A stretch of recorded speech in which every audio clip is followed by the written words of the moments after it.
Hi, welcome to another episode of Car Stories. Today, I'm going to discuss an important feature, and this is specific to the quality and the past complaints about the Honda's infotainment screen. So, the thing to remember here is that there were two types of complaints in the earlier models of Honda City. One was on the fact that there was too much of reflection and so you couldn't see it, and the other was it was sometimes very difficult to see it in bright sunlight. So a lot of people didn't find it that useful and effective. Now in 2023 facelift fifth generation, they rectified it, and the same rectifications are present in the Honda Elevate that came out later in that same year in September. So the first important thing is that in Honda Elevate, in the in all the variants except the first one SV, so in the V, VX, and the ZX, and in Honda, sorry, and in Honda City, in all the variants, all the four variants, they made the screen what is called as an ISP screen, which basically ensures that there isn't too much of reflection, and that has enhanced the uh, quality of the screen to start with. The second important thing is connecting with the managing the day and the night ambience lights. And so can you see the screen in both the conditions? And today I'm going to discuss how they have done it, and the way they have done it is that they have basically connected the infotainment screens lighting with the status of your headlights. So now essentially what they're doing is that if your headlights are on, it puts it in the dark mode, and if your headlights are off, it's the day mode.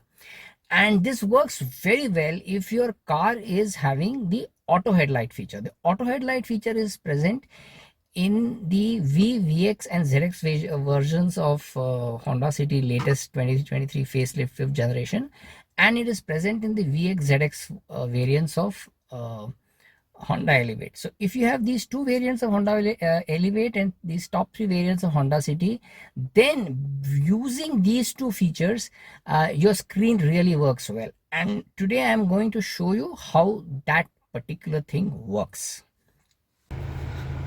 So let's begin first by looking at the two devices and the facilities that we are talking of. So this one is the IPS screen that I just spoke about, and this ensures that depending irrespective of the angle from which you're looking at it, you can see it. So that's the first thing that one has to remember. And this is the first one, and the second component is the component of auto lights. Now notice that here I've set the lights to auto, and auto means that it will look at the ambient light and then switch it on and off. So let us now first see what happens when the uh, lights are on auto, which they always should be if you want to take full advantage of the car. Okay, now take notice first. Let's put it in drive mode, and when I put it in drive mode, you're going to see this screen. And let it go first to the Android. Okay, so let's start with the Google Maps stream, just to get an understanding of the way the illumination is handled in this. I'm on auto.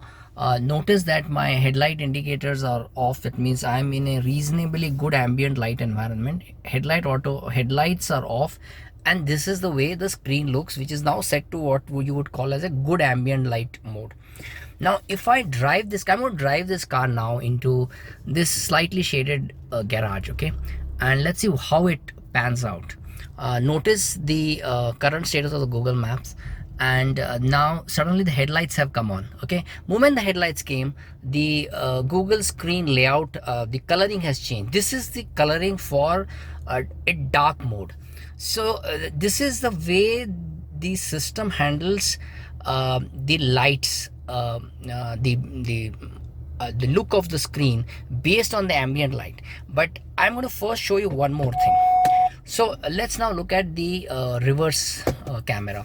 This is in the dark mode, right? And I can see everything fairly clearly in this. Now as I go out, the headlights are still on because I'm still in the dark area, and I am now going to as I go out, you will notice the screen is becoming slightly difficult to see because my headlights were still on. Now my headlights have gone off and automatically this has become clearer. So this is the way it handles it. It adjusts the intensity of the screen based on the lighting condition. But here is the interesting catch. So for example, now if I put this car back into my Google screen, my headlights are off. For whatever reason, I now decide that I want to change this.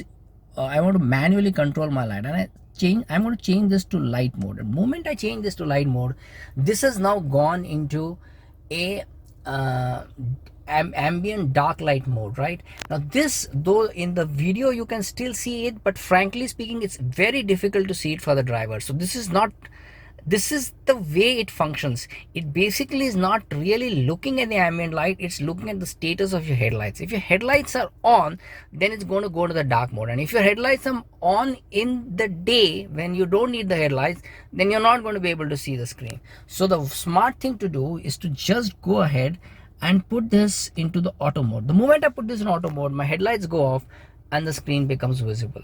So this is the way to remember that if you want to really get full value of your screen and see it right in dark as well as daylight, your light should be in auto mode, so that on its own this will be able to adjust its intensity based on the fact that the headlights are on and off based on ambient condition. This is very important to remember, and as I said, this is a facility which is available in the 5th generation 2023 facelift Honda City VX and ZX, and is available in the new Elevate VX and ZX. If you have these cars with you and these variants with you, then you will be able to not only see the screen from different angles without any reflections, but you can also be able to see it in dark or light ambient conditions because of the auto light handling of the car. I hope this session was useful to all of you. So when you're buying a new Honda Elevate or Honda City from now, please consider this before you pick your variant, because this, without this, the infotainment screen was not earlier that useful, and even now it will not be very useful if you pick the lower two variants of Elevate and the lowest variant of City. I think you should really look at this very closely, because this may not come out well when you do a trial runs and test runs, and a lot of people will miss out on it. So look at it, and I'm sure you'll find it useful. And all the best.